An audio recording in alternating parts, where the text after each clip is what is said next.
Otep à tous, bien-aimés frères et sœurs.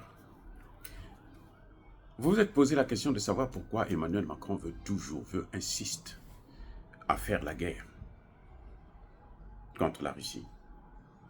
Pourquoi Emmanuel Macron et les pays occidentaux? Parce qu'en fait, la position d'Emmanuel Macron, c'est aussi la position de tous les pays européens et même des États-Unis. Sauf qu'il faut le faire avant qu'il y ait l'élection aux États-Unis. Parce que s'il y a élection aux États-Unis et que Donald Trump puisse prendre le pouvoir, je vous garantis que les choses doivent changer, devraient changer. Sauf qu'il faut comprendre aussi une chose. C'est que les Américains ne peuvent pas aller de l'avant. Non. Ils ne peuvent pas se présenter leur vraie face. Parce que ce sont des menteurs. Hein. Ça, il faut le savoir. Ils l'ont fait pour la guerre en Irak, en Libye.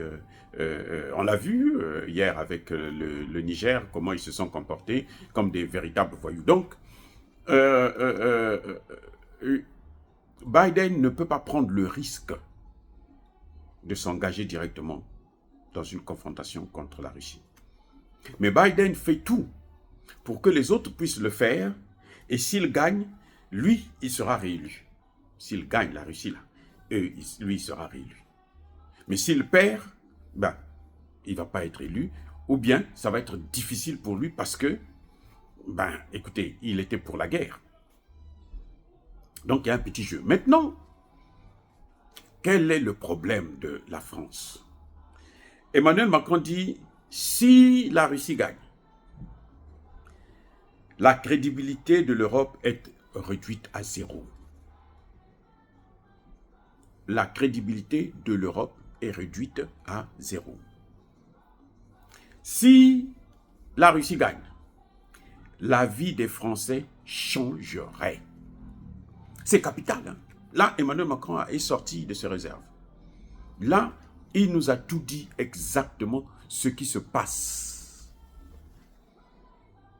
La crédibilité de l'Europe est réduite à zéro par rapport à qui? Par rapport aux États-Unis? Vous croyez? Par rapport aux États-Unis? Non. Par rapport à la Chine? Non. La Chine connaît déjà ce que c'est que la crédibilité de l'Europe. La Chine connaît déjà cette crédibilité. L'Inde connaît déjà cette crédibilité parce qu'ils ont compris d'où vient cette guerre. Pourquoi il y a cette guerre? Les amis, la crédibilité de l'Europe sera engagée où? Question. Mais c'est en Afrique. C'est en Afrique. Les Africains vont aller de plus en plus vers la Russie. Oh, bien aimés frères et sœurs, la crédibilité de l'Europe qui est engagée là, ce n'est pas pour les États-Unis. Les États-Unis savent ce que c'est que l'Europe. La Chine est déjà en guerre contre l'Europe. Avec les BRICS là, c'est la guerre contre l'Europe, c'est la guerre contre les États-Unis. À travers l'économie. On veut aller vers la dédollarisation.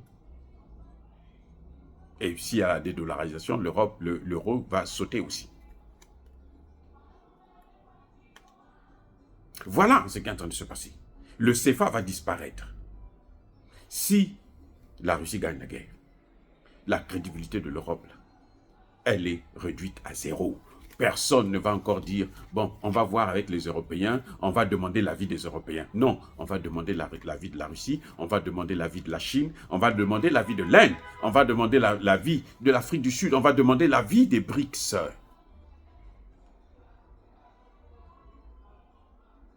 Et c'est ça.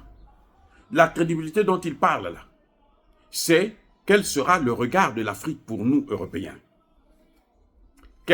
Nous, on a dit que tous les pays africains qui vont négocier avec la Russie, nous, on va les tuer, on va les bombarder, on va les détruire.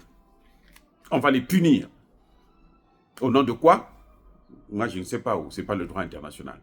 Je vous dis tout simplement. Ce n'est pas le droit international. Ça, c'est leur droit à eux. Le droit européen. Et le droit européen, ce n'est pas le droit africain.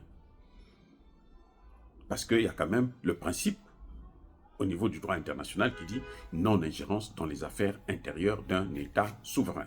Alors, au nom de quoi ils vont nous punir, parce que nous on parle avec la Russie, qui ne nous a jamais fait du mal, qui ne nous a pas pris en esclavage, qui ne nous a pas colonisés. Au nom de quoi? Voilà ce qui est en train de se passer. Maintenant, regardez ce qui est en train de se passer. Regardez ce qui est en train de se passer. Quand Emmanuel Macron dit, si la Russie gagne, la vie de Français changerait. Si, ça veut dire quoi? D'après vous? Mais si la Russie gagne, le CFA va disparaître. Mais attendez, ça va de soi. Si la Russie gagne, là, le CFA va disparaître. Vous croyez que les Russes vont encourager les pays africains à continuer à rester dans une monnaie, à investir dans des pays où ce sont les Français qui tirent les profits? Non. Il y a beaucoup de pays du monde là, qui ne veulent pas investir en Afrique francophone à cause du CFA. Parce qu'ils disent, mais nous, on vient investir chez vous, c'est pour nourrir les Français. Nous, on n'est pas là pour ça. Débrouillez-vous avec votre misère. Si la Russie gagne, ça va motiver tous les pays africains. Parce qu'aucun n'aura peur d'eux maintenant. Puisque leur crédibilité sera réduite à zéro. Ça, c'est un. Le CFA, sur le plan économique direct, leur monnaie va disparaître. Deuxième élément, mais si la Russie gagne, mais les pays africains n'auront plus peur de la France. Pourquoi la France a positionné des soldats au Tchad, maintenant à la frontière avec la Côte d'Ivoire? C'est pour attaquer les pays du Sahel. Au cas où ils gagnent la guerre en Russie. Dès qu'ils gagnent en Russie, là, le lendemain même, vous allez voir, ça va se déclencher dans le Sahel. Le lendemain, ça dit que ça n'attendra pas des jours, des mois ou des années. Non, le lendemain même, ça va commencer. Ils n'auront même pas besoin de passer par le Conseil de sécurité de l'ONU. Ce sera l'OTAN qui va décider. Ce qui s'est passé au Niger hier, là. Mais on les attend au tournant. Le problème, c'est qu'il faut d'abord battre la Russie. Et s'ils battent, et s'ils arrivent à gagner la Russie, ils ont perdu la Chine. Toute tentative, ils ont perdu Taïwan. Donc les pays africains là, vont approfondir leurs relations avec le vainqueur. Pourquoi l'Amérique est crainte plutôt? Pourquoi? Mais c'est à cause de la guerre, la Seconde Guerre mondiale. Parce que beaucoup, malheureusement, en Afrique, on nous a fait croire que ce sont les Américains qui ont gagné la guerre, alors que c'est la Russie. Donc si la Russie gagne, les gens vont aller vers le vainqueur. Qui est bête pour continuer à soutenir un gouvernement, un pouvoir, un pays qui a échoué? Qui est bête? Qui? Personne. Surtout pas nous, les Africains. Donc si la Russie gagne, le problème pour Emmanuel Macron, c'est qu'ils vont perdre. Ils vont perdre tous les avantages qu'ils avaient en Afrique. Ils vont perdre les matières premières. Regardez le Sahel, là, ils ont perdu. Hein. Et si la Russie gagne, c'est définitif. Ils ne pourront plus jamais revenir dans le Sahel. Ils vont peut-être aller jouer au Congo démocratique, au Congo-Brazza, et un peu partout là, au Cameroun et autres. Mais dans le Sahel, c'est fini pour eux. Si la Russie gagne. Voilà le sens de la parole. Le sens de ce que dit Emmanuel Macron. La vie des Français changerait. La crédibilité sera réduite à zéro. Parce que eux, ils sont habitués, comme je l'ai dit dans une de mes vidéos, qu'ils vivent par la force. Donc, tout, c'est-à-dire que c'est le royaume des cieux est forcé. Le royaume des cieux, là, c'est là où il y a le bonheur, non? Si ce royaume des cieux est forcé, là. Donc, le bonheur, là, que vous cherchez, là, c'est par la force qu'il faut l'avoir, par la violence. C'est pas moi, c'est écrit dans la Bible. Depuis le temps de Jean-Baptiste jusqu'à nos jours, le royaume des cieux est forcé. C'est le plus fort qui gagne. C'est le plus fort qui obtient le royaume des cieux. C'est-à-dire, c'est le plus fort qui obtient le bonheur. Donc, si la Russie gagne, C'est la Russie qui va prendre le bonheur. C'est la Russie qui va prendre les honneurs. C'est la Russie qui sera vainqueur du monde entier. C'est la Russie qui va dominer maintenant le monde. À côté de la Chine. Voilà ce que Emmanuel Macron est en train d'expliquer aux Français. C'est pour ça que quand il a fait sa déclaration, après il a invité tous les chefs de parti. Personne ne vous a dit ce qu'il a dit sur la crédibilité. Personne ne vous a dit ça. Mais il leur a expliqué que moi je vais en guerre là parce que voilà ce qui est en train de se passer. On est en train de perdre l'Afrique. Et si la Russie est toujours forte, l'Afrique là, on va la perdre définitivement. Et c'est ça l'objectif. Le monde entier là, ce qu'ils veulent, c'est l'Afrique. Tout le monde convoite l'Afrique. Tout le monde. Regardez les ressortissants des autres pays. Quand ils viennent en Afrique, là, ils ne veulent plus jamais repartir. Et ils y restent de génération en génération. Alors que les Africains, vous les voyez là, ils veulent toujours repartir. Les Américains, les Noirs américains, c'est différent parce que eux, ils ont perdu des racines. Ils ne connaissent plus leurs origines. C'est pour ça d'ailleurs que maintenant, ils font des recherches. Il y a des laboratoires qui permettent de connaître votre arbre généalogique et tout, et puis voir d'où vous venez. C'est ce qui est en train de se passer maintenant. Parce qu'ils veulent aussi repartir en Afrique chez eux. Et c'est tout à fait normal. Mais les autres, pourquoi ils ne veulent pas repartir chez eux? Ils veulent rester là.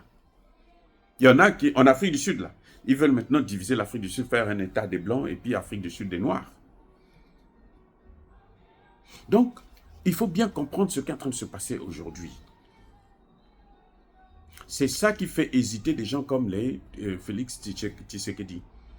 Parce que lui se dit, non mais peut-être qu'ils vont gagner la... Parce qu'on lui fait croire qu'ils vont gagner la Russie. Hein. On lui fait croire à Tshisekedi qu'ils vont gagner la Russie. Voilà le problème. Donc Emmanuel Macron, en fait, son problème, ce n'est pas l'Ukraine. Qu'est-ce que l'Ukraine a apporté à la France avant? L'Ukraine avait quoi? Oh, les céréales. Mais les céréales, là, ce sont des champs qui appartiennent aux Américains. Les Américains avaient tout acheté, là. Le Donbass, là, les Américains avaient tout acheté. Ce n'est pas des Français, des Américains. Donc la France perd quoi dans ça? Et en plus, cette partie-là, ce sont des anglophones. Mais si la Russie gagne, la Russie perd, cette partie-là, les anglophones, là, on va tous les massacrer. Avant que l'intervention militaire, on avait déjà 14 000 qui étaient morts. En 8 ans, 14 000. Mais ça allait s'intensifier. Voilà ce qui est en train de se passer. Les enjeux qui sont en train de se passer, c'est autour de l'Afrique.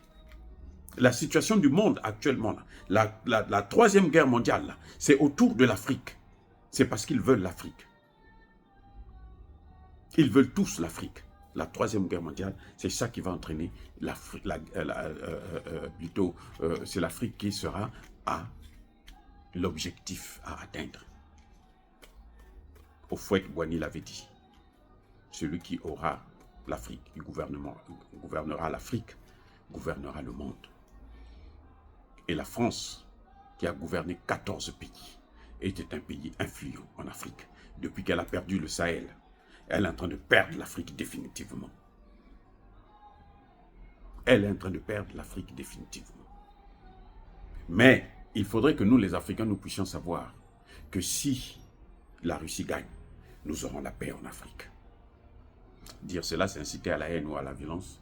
Non. Yaba colère, Yamalem. Encore une fois de plus, bien-aimés frères et sœurs, je persiste et je signe. Soyez bénis, abondamment bénis par le Dieu des Kémites et par nos ancêtres angélisés.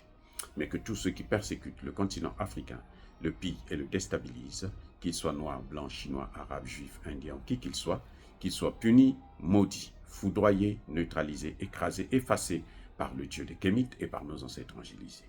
Vive l'Afrique éternelle. J'ai dit et j'assume.